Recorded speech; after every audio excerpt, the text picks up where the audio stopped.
I know there's certain substances that repel the Lu, the Nagas, and I'm wondering if we're going to be learning different forms of Yep, we will be learning a Naga song, and we'll be making a separate batch of offerings for Nagas, because they need different things. Okay. Nagas are kind of a special class because they can be all the guests. They can be a first guest, second guest, third guest, or fourth guest. So they're kind of a special category in and of themselves, so we have to treat them very differently. Okay, so yes, we will be learning a Naga song, and we will be making song just for Nagas. Nagas are water spirits, for those who don't know Nagas. And they play a big role in the Buddhist teachings, both as protectors and allies, and sometimes obstacles, because there's many, many, many, many classes and kinds of Nagas, and they're everywhere. And we have a big connection with them through the water element. We're mostly water. So we have the biggest connection with these class of beings, water spirits or Nagas. Okay, so let's go more into the four guests. Now you have this idea of there's four categories of guests who are the recipient of our offerings, and we want to learn more about them so that we can actually feel this relationship with them, so that when you make a song offering, you're aware of who you've invited, that you can feel that presence and you have this relationship. You're not just sort of mindlessly offering smoke, and you have to be aware of who are the objects of the offering. Then your offering really has an energy. So the first guest, as we said, are the Buddhas, or we could say the refuge objects. So enlightened beings, Buddhas, Bodhisattvas, those who are considered to be enlightened, who we are taking refuge in.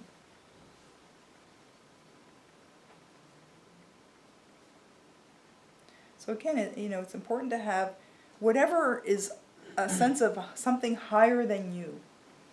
Whatever your feeling is, even if you're not a Buddhist or you're not particularly religious, there's something you can feel that is higher than you. Like for example, in the Buddhist tradition, you'll see on all these tankas, even the deities, they always have something above their head, right?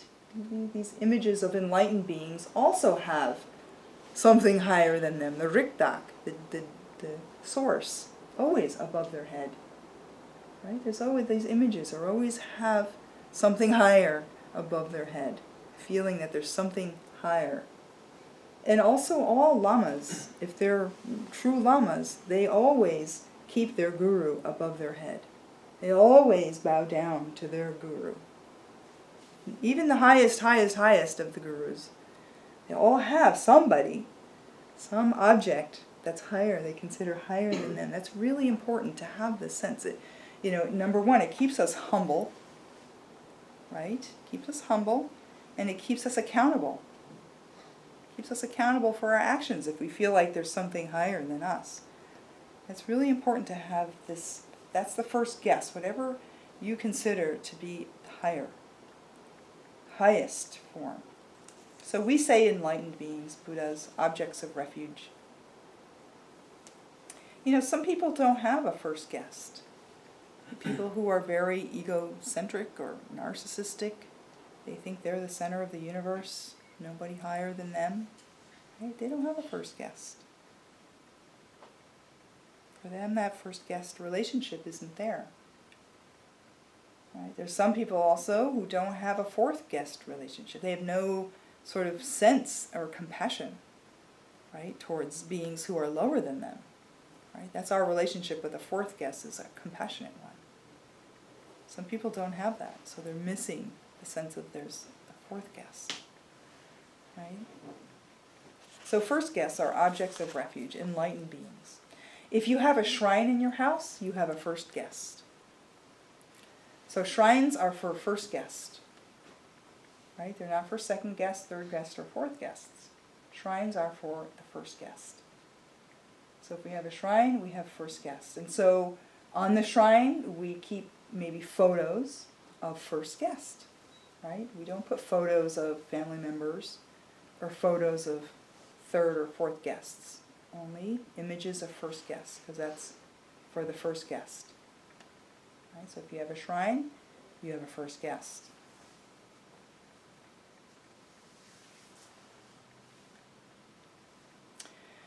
Then when we make offerings to these guests, there is a gift that we receive, right? There's some kind of exchange, right? Always when you give something, there's naturally an exchange. So with each of these guests, we receive different gifts as a result of our offering. And the gifts of the first guests are gifts of their blessings. They give blessings, they give empowerment, they help remove obstacles. And you get these blessings by making this relationship, right? Through the act of offering, through the understanding or the sense that this is the first guest we're taking refuge in, an offering. Even if we offer like the water bowls that we're offering, it's a gift. That's an offering we make to the first guest. And then we receive blessings, empowerment. That's a first guest. Second guests are also higher than us. They are protectors, powerful beings, often in the different realms of the elemental spirits. But they're also more realized than we are, they're more powerful than we are, and they're also out for our best interest. First and second guests are never a problem for us. They don't create provocations for human beings, first and second guests. So second guest example are protectors, Dharma protectors. So in the Buddhist tradition, we have this tradition of different kinds of beings in the 8 classes that are related to the different elements, water, earth, are protectors of the doctrine. These are powerful beings. Some of them are very realized, very enlightened. And their job is to protect the doctrine and to protect us practitioners. So many of them are worldly gods. Many of them are spirits, earth spirits, forces of the earth. I heard one teacher even say a second guest could also be aliens from UFOs. Right? There's a sense that they're more powerful than us. They have powers we don't have. They have abilities we don't have. That could be a second guest. This feeling that there's something, they're powerful, they have something we don't have, so we naturally feel this kind of respect, perhaps. We feel that they're somehow above us. But they're not fully enlightened, so they're not first guests. These are the second guests. Yeah. And because you mentioned about having shrines for first guests, are there any spaces where it's appropriate to have such a space for the second? We often have separate shrines for protectors, yeah. Yes. And if we have the space, then traditionally we'll have maybe a shrine, and then maybe off to the side or a little lower is a shrine for these protectors. Especially if you're doing daily protector practices. Sometimes in the Tantric tradition, we have to do these offerings to the protectors every day. So we might have a special shrine for that. Yep, and we might have images of them. We have different tormas, different circums that we put on those shrines. Many times they're also hidden. If you go to monasteries or larger Dharma centers, those protector shrines are kind of hidden. Not everybody's allowed to go in there, only the people who are doing those practices. In some larger monasteries, they're a completely separate building, and that would be the place for the protectors. So that's the second guest shrine, and offerings are very specific, what we're offering them. So in many of the texts, they refer to the nidhipatis and bhumipatis. Nidhipati, bhumipati in Sanskrit. Those are the local gods and spirits of the land, of the earth, of the water. In Tibetan they say Yulhla, the god of the land. And Lama Dao calls them the landlords. They're the real landlords. we're just temporary landlords. We think we own this land, but we're not the real landlords. They were here long before we were ever here. They live very, very, very long lives. So they're the real landlords. And every square inch of this earth, there's some landlord or some being that is also their home. And they could be associated with water like a naga. They could be associated with the earth like a Zen spirit or a sadag. Could be associated with fire. Different areas. You can feel this. You go to some places, like go to Sedona, Arizona. That has very particular kinds of spirits. They're called Zen spirits. Everywhere there's red rock, dry red rock, that's a Zen, very strong. Those kinds of Yulhla are very predominant there. Here, next to the Mississippi River, we have the Naga. It's very strong here, very Naga energy. And it has a different feeling, doesn't it? When you go to Sedona, Arizona, or you come here, even if you couldn't see where you were, it would feel different, right? So the quality of what you feel in a place has to do with those Yulhla who are living there, number one. And do you have a friendly relationship or an antagonistic relationship with them? Sometimes you'll go to places and you don't feel welcome. It's like, ooh, and I'm not wanted here. Some places you go, there's that feeling, right? So we try to cultivate positive relationships with them, with our offerings. So second guests are in this realm of spirits, but not all the spirits are second guests.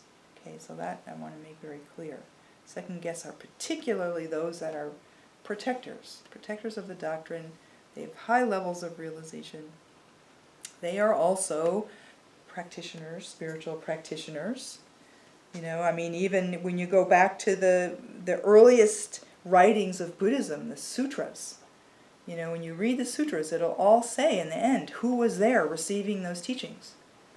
Gods, nagas, kinnaras, gandharvas, many, many classes of spirits, and then some human beings are also there.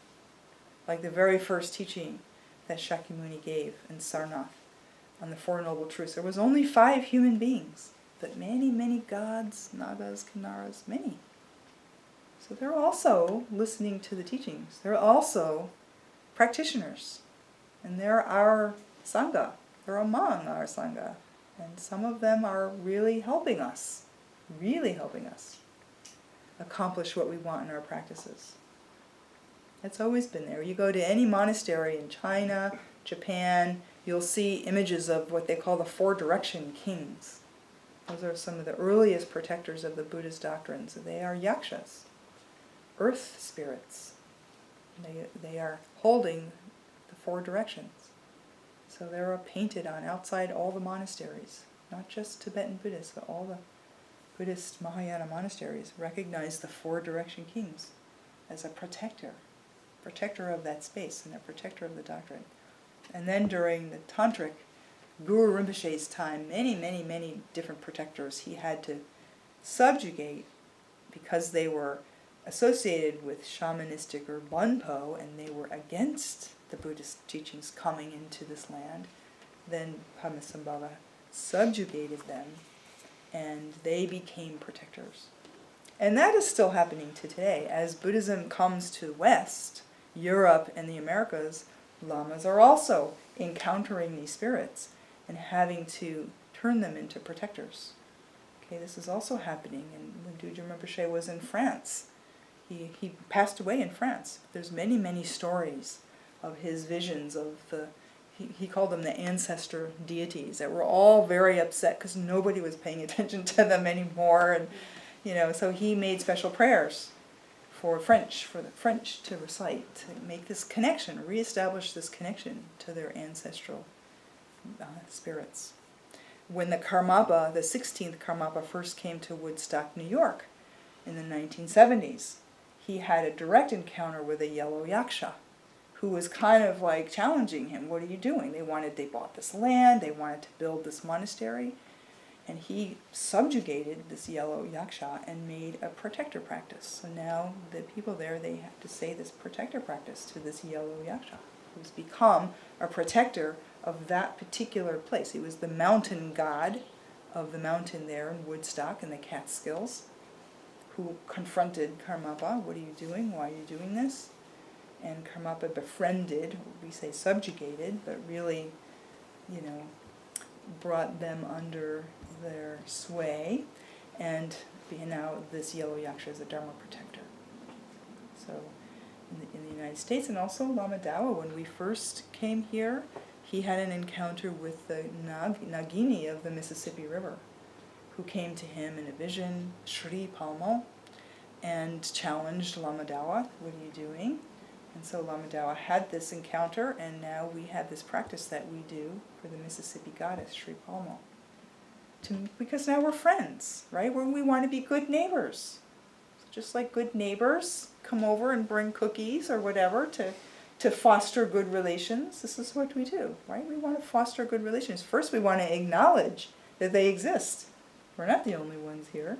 And we're using their space and dirtying their space, right? Maybe affecting them because we cut trees down, we build sewer systems.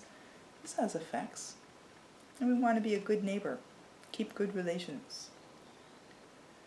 So this idea of, these protectors of the Buddhist teachings and that are associated with different lamas, these aren't just ancient stories from the 8th century. This is still going on now. Yeah. Khandro. Maybe this could be something to bring up personally later, but I think it may be important for all of us, living on this land that,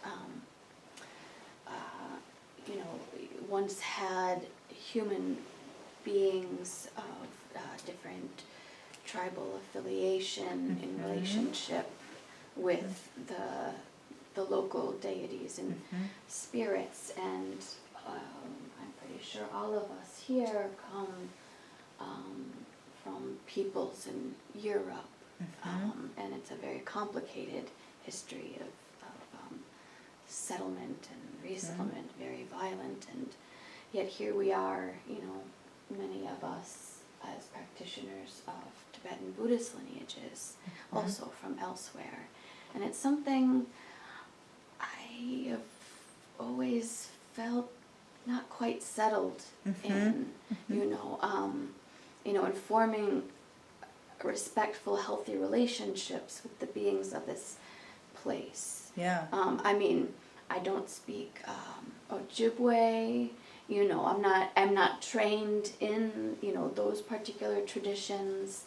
Those of my Swedish or Polish ancestors are not so known to me. They come up, but and then I have more of a foundation in Tibetan Buddhism, but it seems a little odd, doing as we do, who we are, and I just wanted a little of your perspective on whether it matters or not to the relations with beings around here. It doesn't matter because they organize themselves just like human beings do.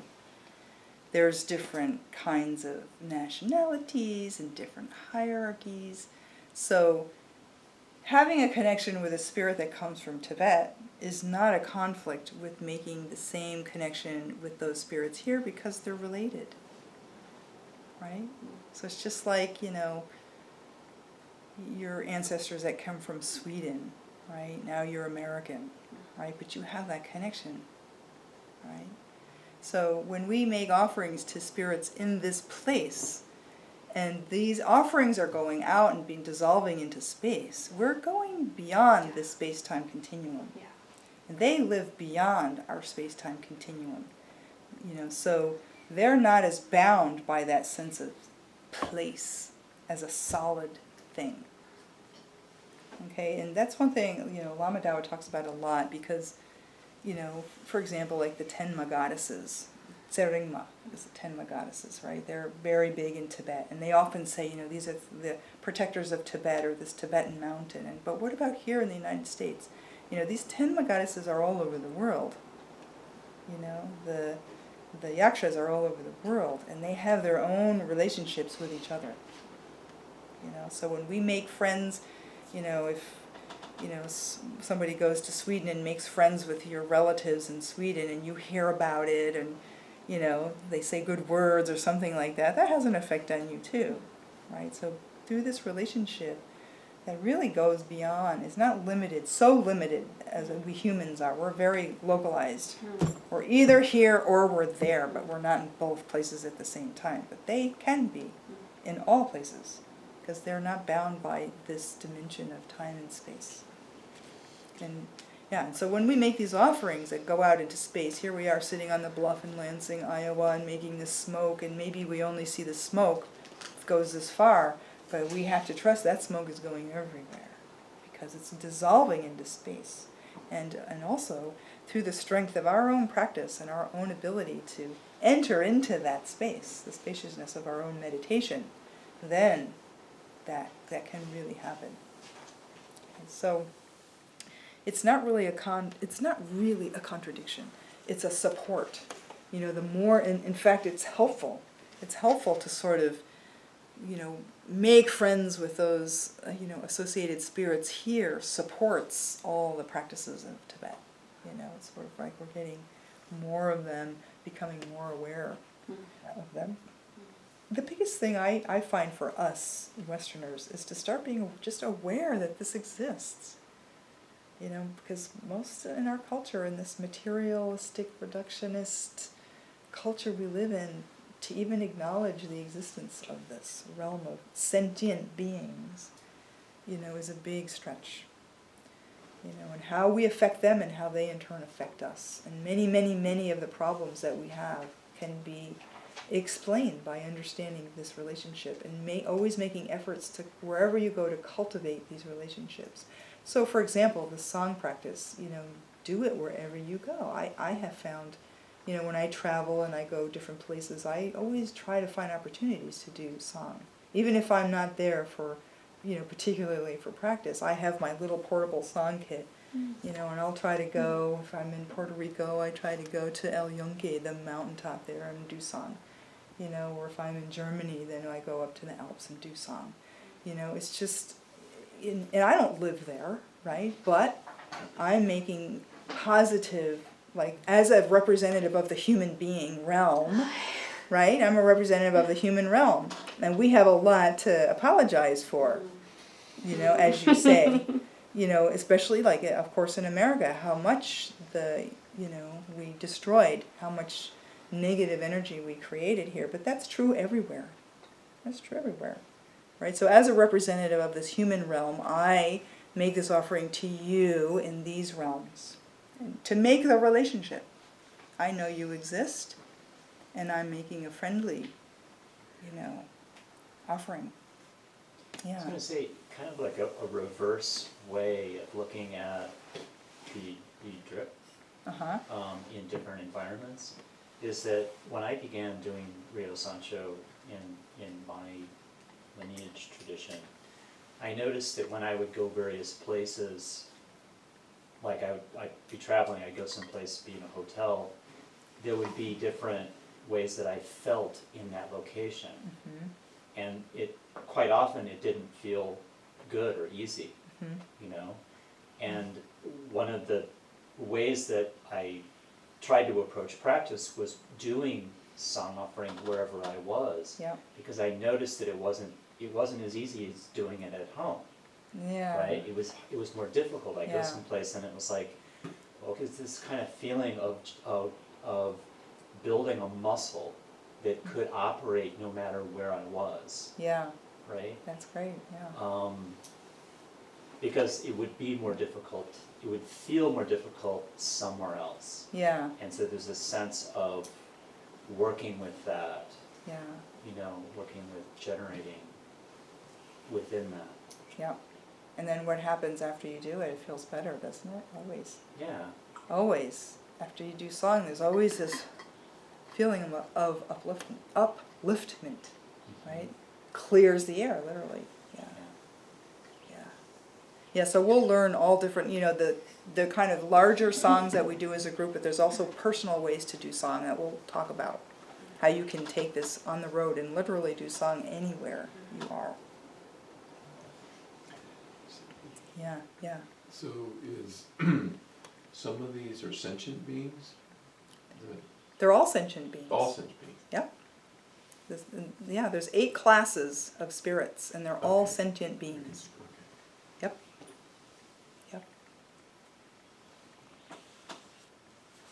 Yep, some of them live very long lives, and they follow us around from lifetime, like our protectors will follow us from lifetime to lifetime. We might die and take rebirth somewhere else, but they'll still find you. You know, we all have. I'm sure every one of you has protectors from past lives. Maybe you had dreams or certain kinds of experiences as a child. I don't think you'd be here if you didn't. You know, they're the ones working behind the scenes to create all the auspicious connections for us to meet the teachings again. They're working behind the scenes to create the causes and conditions to come together for you to get the teachings. A lot of that is the protectors working in the background. For you to meet certain people at certain times, for you to be in certain places at certain times. It's the protectors working behind the scenes. But yes, they're sentient beings, and you know. So in our protector practices, right, we divide them into worldly and enlightened protectors. You know, we do have protectors that are in the first category, like ekajati, right. So these are not considered sentient beings, right. They never took birth. There's no story. You know, they're not going to die. They're wisdom beings, like Buddhas, right. So some protectors are in the first guest. Right, so we have worldly and enlightened protector, worldly and wisdom protectors. So right now we're talking about the worldly protectors, the nidipadi, bhumipadis. You know, many. Some are very powerful. Some are not so powerful. Some have very particular things that they do. Some are much more general. Some of our are more personally connected to us as a personal protector and guardian or ally that we may have had since we can remember. And some we take as we enter into a lineage, and our teachers have these retinues of protectors. We are now under their protection, and they become our protector. So there's many ways that these protectors are working with us. So a lot of times these protectors and second guests will come in your dreams. Okay, that's how they come, and they sometimes they usually take a human form. But some protectors, depending on if they're the more wrathful kind, they may come as a warrior, and somebody that you're very intimidated. You feel intimidated. Somebody very, and some come as your lover. You don't know who they are, but they feel so nice and sensuous and. Those are more like the nagas will come as like that. Some come as you feel so close to them, and just like you can communicate with them. These are protectors, usually coming in dreams, different ways. So lamas always have this connection. They get very specific dreams with very specific communications from their protectors in their dreams. They always look to that especially when they want to do some kind of divination. They'll wait till they sleep. And then the protector will come. Like Lama Dawa's protector is Black Zambala, who is a yaksha. And he would come as this little dwarf black man. Like a dwarf, and very angry, nasty kind of, that was his protector. And so whenever he sort of needed an answer for something, he would wait. He would hold the question in his mind, go to sleep and wait. And Zambala came and would have very specific messages. So, as we do these practices and we become aware of second guests, we're going to cultivate a relationship. So they may start appearing to you in your dreams. And of course they're going to mostly appear in a human form so we can relate to them, but the quality of how you feel with them is going to give you an idea of what class they come from. And they can be very helpful to start cultivating this. And I know now that one of my main protectors is a Zen spirit, who is very wrathful, and they're warriors. And ever since I was young, long before I knew anything about Buddhism, I used to have these dreams of this very powerful, shining man on a red horse, and I'd be scared. I'd be like, didn't feel like he was going to hurt me, but just very powerful, looking at me, not saying anything, just looking and watching on this red horse. And I always knew when I had that dream something was about to change in my life. And lo and behold, when those dreams came, some big change would happen in my life. So I kind of started to see there's a relationship between this, having these dreams, and then something happening in my life. And it wasn't until I met Lama Dawa that I found out who that was, because he saw this Zen spirit I have that around came from past life connections. And after I started doing the practice for this protector, then he started to come closer, not be distant watching me, but actually coming closer and having conversations, and sometimes I ride his horse and they take me on these journeys. So the relationship became more close, because I started to recognize the existence, not just it wasn't somebody from afar. So these kind of dreams you will have. These are these classes, your second guests. As you start consciously inviting these second guests in, they will appear to you in different ways. And they also can appear just by what's happening, the different kinds of things going on. You can tell something is influencing the situation. The second guests are also sort of the ones that get the job done in the Buddhist tradition. So we make specific requests of them. So we make our offerings to them, and in turn we get gifts, right? I said with all these 4 guests, when we make offerings, we get a kind of gift. And with the second guest, the gifts we get are kind of powers or abilities. Maybe a healing, maybe wealth energy, maybe success in something. They bestow a kind of powers or abilities. Some example of like second guests are like Zambala.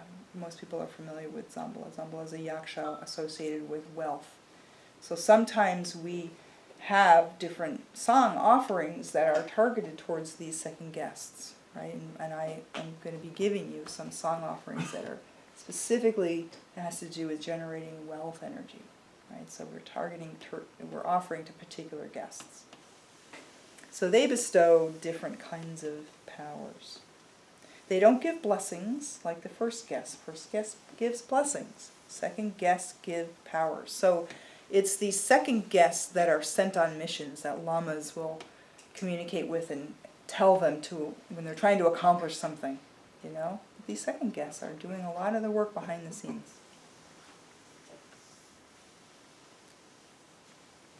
So we often send them out on missions. And in the text, in the writing of the texts, you will see where those requests are made. Do this, do that, do this, do that, do this, do that. Some of those requests are built into the texts, but we can also be thinking in our mind the requests that we want. If we hold that intention really clear in our mind, we can make our own personal requests.